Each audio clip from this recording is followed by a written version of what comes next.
Voltamos a falar sobre a morte da criança no complexo do Caju. Amigo de infância e irmão do menino, Erinaldo, de 11 anos, atingido com um tiro na cabeça enquanto brincava na comunidade Parque Alegria, falou com exclusividade com a equipe do SBT Rio. Veja agora na reportagem de Mônica Chagas. Nós estávamos ali mexendo no celular, todo mundo, garoto, desceu para comprar a bolinha de ping-pong. Foi quando surgiu dois policiais do beco, foi falando perdeu. Foi quando o moço apertou, que eu já vi o sangue do meu amigo já descendo, meu amigo já lavado de sangue no chão. O amigo de infância está inconsolável. Ele estava com Erinaldo de Santana quando o menino foi baleado na tarde de quarta-feira. De acordo com moradores, Erinaldo estava aqui na rua Paraíso, no Parque Alegria. Ele ia comprar uma bolinha de ping-pong e tinha apenas 80 centavos no bolso quando os policiais saíram daquele beco e fizeram um disparo. O menino foi atingido, ele tentou correr, como a gente pode ver, tem marcas de sangue pela rua e caiu a poucos metros, bem ali na frente. Esse disparo realmente foi do ponto do beco ali, acertou a criança que veio batendo no chão, bateu na parede, esse tiro atingiu a barriga da criança e que foi a fatalidade de acabando na morte da criança. De acordo com testemunhas, o suspeito teria corrido minutos antes da criança ser atingida. Eles saíram atirando, sabe por quê? Por causa que o cara que correu já tinha virado. Aí ele, podendo não atirar, ele atirou. O irmão mais velho de Erinaldo fala que a mãe está em estado de choque. Ele lamenta não poder ter ajudado o garoto e disse que preferiria ter sido baleado no lugar do irmão. Eu entraria na frente, não deixaria acontecer nada com ele, nada de ruim, entendeu? Dói muito porque esses monstros tiram a vida de qualquer pessoa assim, pensa que pode tirar só porque eles são policiais. Quem vive na comunidade tem medo que os filhos sejam as próximas vítimas. Muito medo, inclusive do meu filho vir a ser um próximo Erivaldo e ficar simplesmente na estatística. A UPP do Caju foi inaugurada em abril de 2013, mas para a dona Rose, que mora há 50 anos na comunidade, nada mudou. Até quando vai morrer as crianças da comunidade? Será que vai ser só mais uma do Parque Alegria, ô governador? Projetos sociais mesmo eles não mandam, só manda tiro em cima dos moradores. É isso aí, dona Rose. Até quando vai morrer crianças em comunidades? Até quando, dona Rose? Gostei dessa pergunta da senhora. Infelizmente, este não foi o primeiro caso de morte de criança e nem, infelizmente, será o último. Só este ano, quatro crianças foram mortas em trocas de tiro entre policiais e traficantes. Alguma coisa está muito errada neste modelo de guerra, as drogas. O foco deveria sair da favela para o asfalto, para prender os grandes fornecedores de drogas e armas. Só se combate o varejo que fica instalado dentro da comunidade. Isso está errado. Morre morador, morre policial e morre também, sabe o que, gente? A esperança de dias melhores nessa cidade maravilhosa. Quando os governantes são incompetentes, sobra para todo mundo, menos para as autoridades que ficam com a bunda sentada numa poltrona no ar-condicionado. As políticas públicas do Rio de Janeiro são um lixo. Falta de segurança, falta de educação, falta de transporte e, principalmente, falta de vergonha na cara, porque o que nós estamos vivendo aqui é a República das Bananas. Esses políticos que tomam o poder, eles distribuem as bananas antes das eleições, todos nós comemos, ele vai fazer alguma coisa, e acaba não fazendo nada, infelizmente nada. Nós vamos ao vivo, neste momento, com a repórter Mônica Chagas, que está na divisão de homicídios e tem informações sobre a investigação. Mônica, a perícia já identificou de onde partiu o tiro? Boa tarde. Oi, boa tarde, Eduardo. Boa tarde a todos. Para falar melhor sobre esse caso, eu estou ao lado do delegado Daniel Rosa, que está na investigação. Doutor, a perícia já sabe de onde partiu o tiro, porque os moradores informaram que não estava tendo confronto. A própria UPP disse que não estava acontecendo o confronto no momento que o menino foi baleado. Boa tarde, Eduardo e Mônica. E as informações iniciais dão conta que policiais militares da UPP do Caju suspeitaram de alguns elementos que estavam próximos à base da UPP e no momento da abordagem eles foram surpreendidos por disparos de arma de fogo em direção contra eles.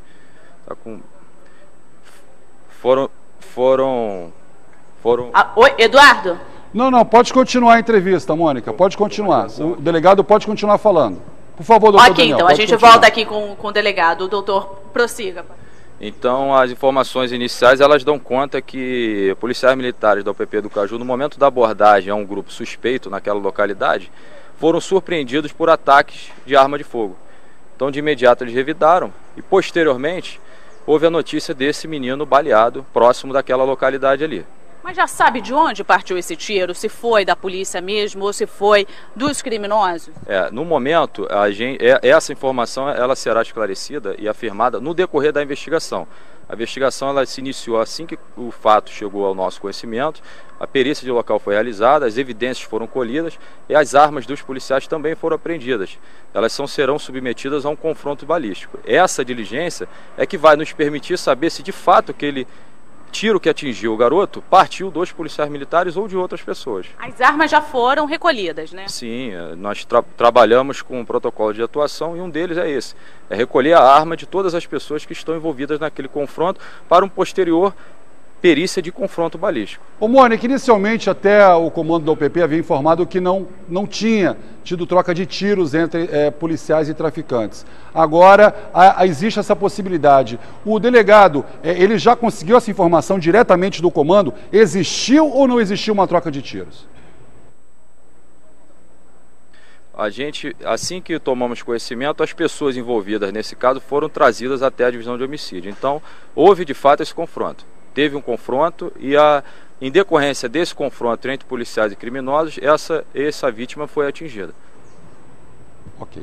Muito obrigado, viu, doutor Daniel Rosa. Mônica, antes de mais nada, eu quero te parabenizar pela sua reportagem, por você ter entrado na comunidade e mostrado o exato local onde o Erinaldo, infelizmente, foi baleado e não resistiu aos ferimentos. Os próprios moradores tentaram levar a criança para a UPA, porque não tinha como chegar a ambulância no momento. Quero te parabenizar, viu, Mônica Chagas, pelo seu excelente trabalho de ter entrado na comunidade para mostrar para quem está em casa realmente o que é a vida real, o que acontece no Rio de Janeiro. Muito obrigado, Mônica Chagas, pela sua participação. Eduardo, muito obrigado, doutor Daniel. Eduardo, oi, Mônica, a gente chegou, a gente tentou até falar com a dona Damiana, que é a mãe do rapaz, né, da criança, só que ela estava em estado de choque, ela estava à base de remédios, ela não quis pronunciar, né? É um momento muito difícil, a gente respeita todo esse momento da família, a gente conversou com o irmão mais velho dele, né, que falou que todo mundo está em estado de choque, até porque a criança era muito bem vista na comunidade, era uma criança muito alegre, todo mundo gostava dela.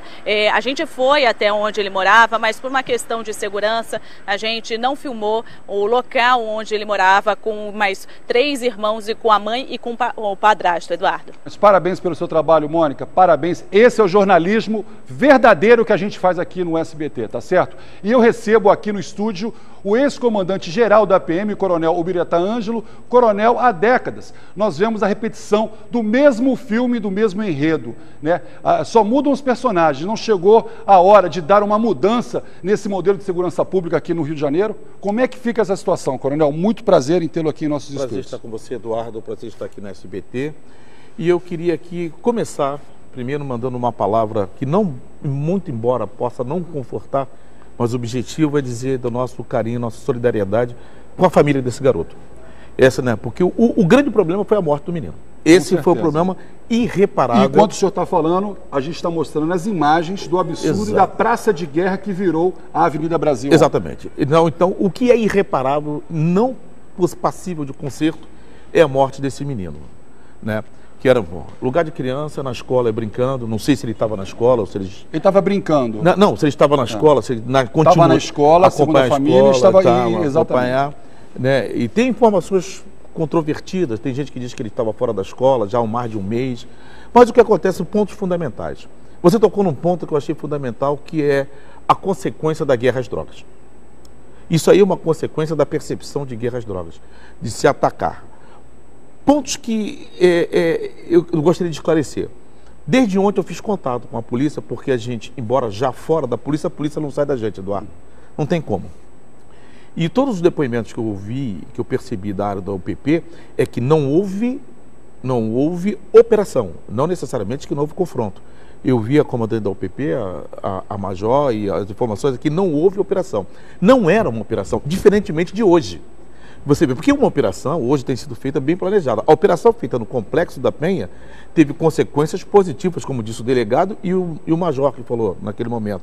Ou seja, várias forças envolvidas, participação da Polícia Militar, Polícia Civil, apoio da comunidade, nenhum disparo, prisões que foram por mandados, etc., apreensões de drogas, armas, etc., ou seja, sem sequela para a sociedade local ou para a sociedade em geral. É uma operação. Ontem não era uma operação. Então, Coronel, mas uma coisa que eu queria perguntar para o senhor é o seguinte: eu faço muitas reportagens dentro dessas comunidades que deveriam estar pacificadas, mas não estão pacificadas, que a gente sabe que não estão, porque há o tráfico, há o armamento desses criminosos lá dentro, né? Agora, Eduardo Oliveira, falei para o governador, tenha vergonha na cara e tome uma atitude. Por quê? Se o tiro partiu de um policial militar, e isso a perícia vai definir, né? Esse tiro, quem disparou, foi o senhor governador Luiz Fernando Pezão. Sabe por quê? Porque eles botam esses rapazes durante uma formação, um curto período, e já colocam lá na boca do leão para tomar conta de uma situação que eles não têm experiência, Coronel. O senhor acha que eu estou errado na minha visão? Por um lado, porque se não partiu do policial, quem é o culpado? Né? Eu acho que todo o sistema do Estado tem essa preocupação também, que pode não ter partido policial. À medida que você tem um confronto, e é uma pena que o delegado não esteja ali ao vivo, mas no fato, porque uma pergunta que eu gostaria de fazer, se foi um ou mais disparos que esse garoto recebeu, quantos tiros ele recebeu? Ele recebeu um tiro. Um tiro ou dois disparos? Essa é a informação inicial que a gente tem. Tiro que ele teria recebido na cabeça. A gente tem uma informação inicial que ele recebeu um tiro na cabeça, existem outras informações dizendo que foram 2 tiros, um no peito, outro na perna. Né? O policial alega ter disparado o fuzil, e um tiro de fuzil naquele garoto faz um estrago imenso. Então, a perícia vai facilmente esclarecer, ela pode não chegar em quem é o autor. Não podemos pré-julgar, vamos Exatamente, aguardar a perícia. Ela pode não chegar em quem foi o autor, mas ela fatalmente vai conseguir definir se há possibilidade de ter sido ou não o policial. Por exemplo, se só houver disparo feito de fuzil pelo policial e o tiro que acertou o menino, por exemplo, for de uma pistola, então você descarta a hipótese de ter sido policial e reforça a hipótese do confronto. A operação não houve. E aí é que mora uma questão fundamental. A Major Joyce, que é a comandante da UPP local, ela tem um trânsito muito bom na comunidade, principalmente já há muito tempo. Depois do fato ocorrido, mesmo com essa confusão, ela percorreu toda aquela área e conversou com a comunidade, com várias pessoas. Você pode ver que houve um ataque ao PP de criminosos depois disso. A comunidade sim se rebelou no momento, porque a informação que chegou para aquela sociedade, que a princípio é ordeira, é que o policial teria matado. Ora, isso é uma coisa terrível. Independentemente se foi um policial ou se foi um outro, um bandido, a consequência é irreparável, que é a morte. Irreparável. Necessita realmente de melhoramento das políticas públicas. E esse formato de unidade de polícia pacificadora, então está errado.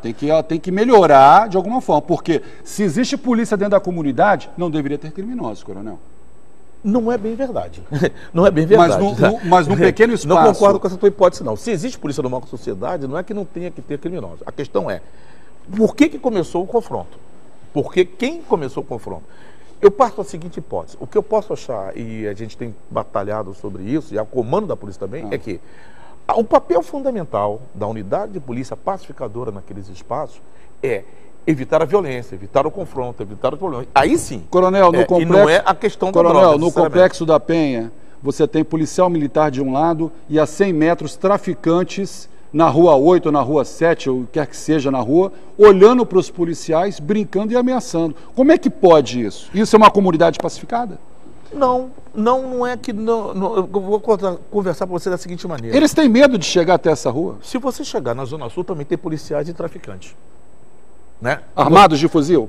Aí é que está. Então a polícia pacificadora armados de pistola não é por em mãos? Causa do tráfico, Eduardo. Ela está lá por causa da violência. O que não pode ter é a violência. O que não pode ter realmente é a violência. Você tem áreas onde você tem o tráfico de drogas e não tem violência, áreas onde você tem o tráfico de drogas e tem a violência. A questão da polícia pacificadora é evitar justamente isso. Né?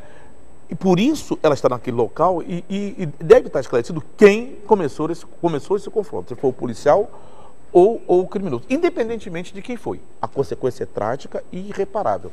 Fundamental saber se foi o policial, e a polícia está tomando... A polícia, quando eu falo, o sistema policial, a Polícia Civil fazendo o seu papel adequado, apreendeu armas, munições... Hoje, né? Ontem, apreendeu armas... Não conhece o fato, estou falando. Fez segundo o protocolo, conforme o delegado falou, recolheu as armas dos policiais, está ouvindo os policiais. A Polícia Militar já os separou do serviço, e já foram colocados por atendimento psicológico, inclusive, né, essa informação eu tive da polícia. Policiais? Os policiais. E quem vai colocar em atendimento psicológico a família? Quem vai colocar o policial é a polícia. Deveria ser o Estado, né? Que deveria não. A família da vítima. Tem que ser o Estado, concordo. Eu estou falando o que a polícia fez com relação aos policiais. Porque eles vão voltar para o trabalho. Lá ou em outro lugar, né, principalmente se ficar comprovado que não foi eles. Vão voltar a trabalhar. Então eles têm que ter o tratamento. A sociedade, aquela família daquela senhora que está traumatizada e não pode falar, tem que ter alguém realmente para cuidar dela. Não é a polícia. Não, com certeza. O sistema. Você acredita que alguém do Estado vai ajudar essa família? Eu espero. Eu espero, até porque nós estamos agora provocando, nós dois aqui ao mesmo tempo. Né? Nós estamos provocando que o Estado faça lá, procure o sistema de assistência social, procure, o Estado, o poder público, pode ser o Estado ou o município, procure. Uma coisa é a polícia, tá? Procure realmente a família e dê a atenção que a família não só merece, mas também precisa. Com certeza. E isto aí é fundamental. E aí um ponto que é interessante.